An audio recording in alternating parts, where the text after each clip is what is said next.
Selamat siang, nama saya Ridho Pratama Lubis, NIM 1903061120, Prodi Peternakan. Yang pertama saya akan menjelaskan tentang metabolisme karbohidrat yang terjadi dalam rumen. Pencernaan karbohidrat dalam rumen. Kurang lebih 60-70% pakan ruminansia terdiri dari karbohidrat. Karbohidrat dalam pakan kasar atau hijauan berupa selulosa, hemiselulosa, dan lignin. Proses fermentasinya dalam rumen dilakukan oleh mikroba.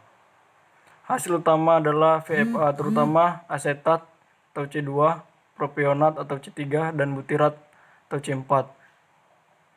Konversi piruvat menjadi asetat dan butirat menghasilkan U2 dan H2. CO2 dan H2 kemudian diubah menjadi metan, dibuang melalui eruktasi. Konversi glukosa menjadi propionat menggunakan H2 dapat dikatakan mencegah pembentukan metan. Tingginya konsentrat ransum akan meningkatkan produksi propionat dan laktat. Laktat sulit diserap oleh dinding rumen, menyebabkan asidosis di dalam rumen dan kematian. Yang kedua, metabolisme protein. Perbedaan ternak non-ruminansia dan ruminansia. Non-ruminansia, pencernaan pertama terjadi di usus, hasilnya asam amino.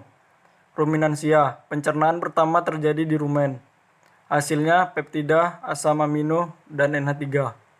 Perbedaan protein kasar yang masuk ke rumen berasal dari pakan, yaitu protein murni, NPN, atau amida, amina, dan garam, dan lain-lain. Dari salipa, yaitu NPN atau urea. Pencernaan protein dalam rumen. Yang pertama, dalam rumen protein mengalami hidrolisis oleh enzim proteolisis mikroba rumen menjadi peptida.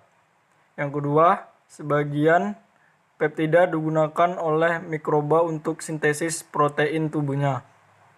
Yang ketiga, sebagian kecil bakteri menggunakan asam amino. Namun 82% bakteri akan mendegradasi asam amino menjadi NH3.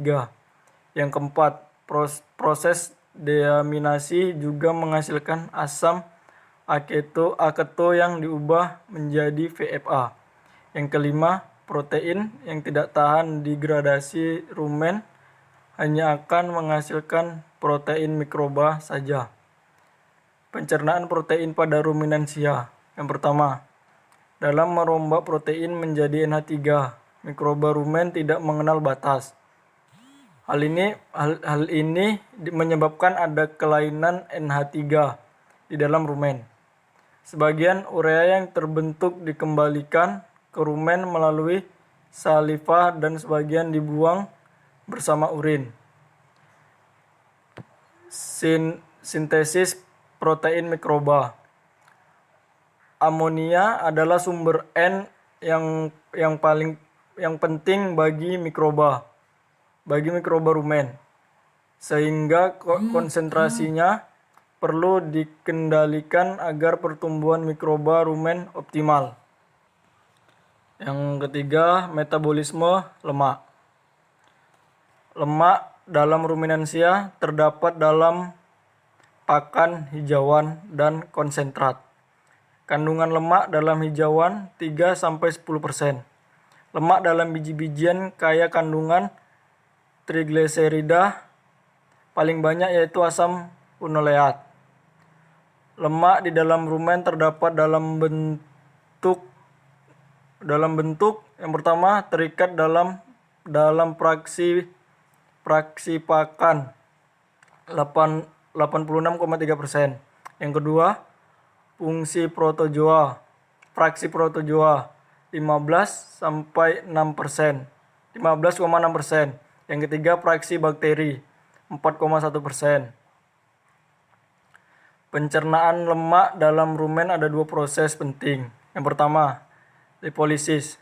Lemak dihidralisis oleh bakteri rumen menghasilkan gliserol dan asam lemak serta galaktosa. Selanjutnya diubah menjadi VFA, khususnya propionat. Kedua, biohidrogenasi. Asam lemak tidak jenuh. Oleat. Lindeat mengalami penjenuhan dengan penambahan H+ atau hidrogenasi yang hasil akhirnya asam stearat.